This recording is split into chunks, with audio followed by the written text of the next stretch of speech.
Class 11. Welcome to the online tutorial sessions for economics. I'm Avnash Lambert, your economics guru, and today we are going to continue our second chapter, which is consumer's equilibrium. Students, today we are going to cover a very important topic, which is the properties of indifference curve. You already studied what is indifference curve. Indifference curve is a curve in which all the points shows that the bundles on the IC curve shows equal level of satisfaction. That is the IC curve. Now, today we are going to learn about the properties and why those properties are there. Now, the first property, the most important property, why IC is downward sloping from left to right. Why indifference curve is downward sloping. Why this is downward sloping and left to right. You see, it's going from up to down and it's going from left to right. See, why that so? Now, because the most important reason, the only reason is that if the consumer wants to have more units of good X, suppose this is good X, this is good Y. Good X are apples, fine, and good Y are oranges. Oranges, fine. So, if I want to increase the consumption, if I want to increase the consumption of apples, I need to decrease the consumption of oranges. For example, right now I am at this point. I am consuming 1 apple and I am consuming 15 oranges. If I am consuming 1 apple and 15 oranges, I am at this point. I am at this point. Now, I am standing at this point. I want to increase 1 more unit of apple. I want to consume 2 apples now. I want to come from this point to this point. Now, in case of increasing 1 unit of apple, what I have to do? I have to decrease some consumption of good Y, that is orange. So, I need to decrease my consumption. I will decrease it and I will come to 11 oranges. From 15, now I will consume 11 oranges. Fine. So from this point, now I am standing at this point. Fine. Now I am consuming 11 oranges and 2 apples. Now again, I need to consume 3 apples. 1 more. I want to increase 1 more. So I need to decrease some more oranges. Now I will become to 8 oranges. Fine. Now I am standing at this point. Again, I want to increase 1 more unit of apple. So I need to decrease some more oranges. Now I am standing here.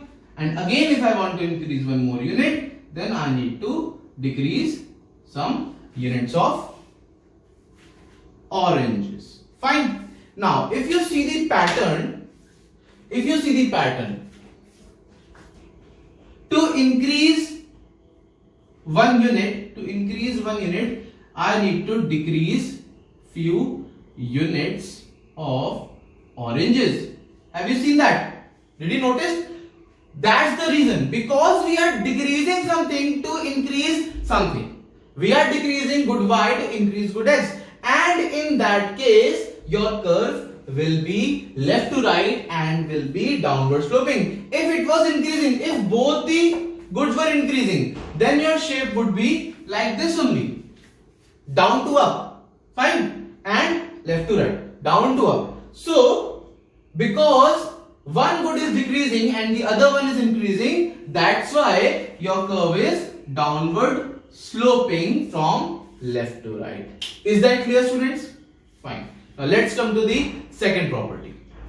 Once again, read this property. IC curve is downward sloping from left to right because if the consumer wants to have more units of good X, he will have to sacrifice some units of good X. Why?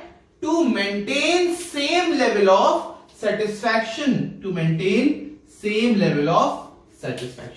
That's your first property. Now students, let's come to the second property and make sure to screenshot them. Fine. Students, the second property is that indifference curve is convex to the origin. Now, see this curve, this shape, the shape of this curve is convex, not concave or straight line. This is convex. Now, the question is why the IC curve is convex to the origin. Now, the main reason for that is IC curve is convex because of the diminishing MRS. Remember student, what is MRS? Marginal rate of substitution. Remember? Do you remember? What was MRS? MRS means it is the good of Y which is being sacrificed for the one additional unit of good X. It means that the good of Y that the consumer is willing to sacrifice for an additional unit of good X, so that he can maintain the same level of satisfaction. Now, this MRS is diminishing. MRS is diminishing means that to increase the unit of good X, the consumer is willing to sacrifice, but less and less of good Y. First, he wants to sacrifice more, then he wants to sacrifice less, then he wants to sacrifice very less, and so on. You can see in this curve, first for increasing 1 unit of apple, he sacrificed 4 units. Then to increase 1 more unit of apple, he sacrificed 3 units, from 11 to 8. He sacrificed 3 oranges. Now, for increasing 1 more unit of apple, he decreased 2 units of oranges. And again, to increase 1 more unit of apple, he sacrificed 1 unit of oranges. So can you see the pattern? 3, 4, 3, 2, 1. Decreasing order. The MRS is in decreasing order, and that's why the MRS is diminishing. The consumer wants to sacrifice good Y, but lesser and lesser to increase 1 more additional unit of good X. And therefore, MRS is also known as the slope of IC. Due to MRS, this is the shape of IC curve. That's why MRS is called the slope of IC. Fine. So, because of diminishing MRS, the slope is convex to the origin. Now students, let's come to the third property. The third one is higher indifference curve gives or represents higher level of satisfaction. See, in this curve, this is IC1 and this is IC2. This one is higher IC curve. Now, according to this property, it says that the higher IC curve represents higher level of satisfaction. It means the points on IC2 gives more level of satisfaction. See, why that so? Now, in the diagram, at the same level of 8 units, fine. Good Y, 8 units, fine. On the same level of good Y, the consumer is getting more of good X. Now, if you increase this line and study both the points on the IC1 and IC2. Now, at this point and this point, name it P, name it Q. Fine. Now, on this point P, there are 8 units of good Y, and suppose it has 2 units of good X. Fine. At point P, the consumer is having 8 units of good Y and 2 units of good X. Fine. So at point P, what is your bundle? It's 2 and 8. Fine. This is the bundle. But at point Q, the good Y is same. It is 8. But good X, this increased to 0.4. Now at point Q, what is the bundle? It is 4, 8. Now, come back to the quotation. level of 8 units of good Y, consumer is getting more units of good X at bundle Q as compared to bundle P. The consumer is getting more units of good X at point Q in comparison to point P. Since the preference is monotonic, I told you what is monotonic preference. It refers to those preference in which the consumer selects the higher bundle. Fine. Either there is more of both the goods or at least one good. Fine. So, because the consumer's preference is monotonic, he will select bundle Q. He will select bundle Q. Therefore, we can say that higher IC represents higher level of satisfaction. I hope you have understood. Point Q is giving more satisfaction. Why? Because at point Q there is higher units of good X. Fine. And because we are living in a monotonic preference, we are surviving, we are doing all these stuff as monotonic preference. Therefore, the consumer is going to select point Q and not point P. That's why higher level of IC curve gives higher level of satisfaction. Fine. Now let's come to the fourth property. Let's come to the fourth and last property of IC curve, which is two IC curves never intersect or touches each other. They don't intersect each other. Now let's take this graph and understand it. Now these are two ICs. This green one is IC1 and this red one is IC2. Now at this point B, they are intersecting each other. Fine. Now on IC2, this point I am giving as point A, and on IC1 I am giving this point as point C. Fine. Now satisfaction from bundle B is equal to the satisfaction from bundle C. Can you say that? Because on IC1, point B and point C both are there.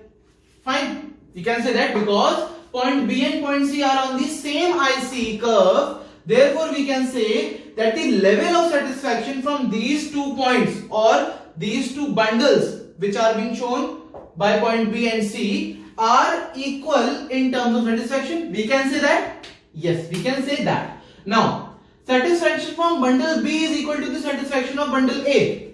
If we talk about IC2, again, point B and point A are both lying on IC2. Therefore, we can again say that the satisfaction from point B is equal to point A, satisfaction from point A, because they both are also lying on the same IC curve. Therefore, satisfaction from point B and A is equal.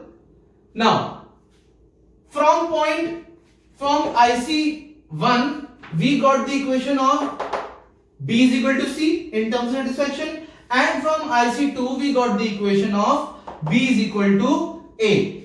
Fine, in terms of satisfaction. Now, if we equate both the equation, we get the equation of if point B and A are equal and point B and C are equal, mathematically we can say that A should also be equal to point C in terms of satisfaction. Mathematically we can say that, na? Because B is equal to C and B is also equal to A. It means C and A are equal. Therefore, A should be equal to C. Right? Wrong. Because we just studied that higher level of IC curves gives higher level of satisfaction. This point C is lower than point A. They both lying on different IC curves. So how can they give equal level of satisfaction? Because point A is on the higher IC curve. Therefore, point A is giving higher level of satisfaction. This was just made just to prove this point wrong, that A is also equal to C. No, because both are lying on different IC curves. Therefore, both are giving different level of satisfaction and are not equal to each other in terms of satisfaction. Understood? This is not possible since they both lie on different ICs. That's it. Therefore, we can say that two ICs never intersect each other. So, it's very simple. If you revise it, watch this video 2 to 3 times so that you can understand it more precisely. You have to learn it. This is very important topic of your chapter. So, I hope you have understood the properties of IC curve, and we'll see you soon. Thank you.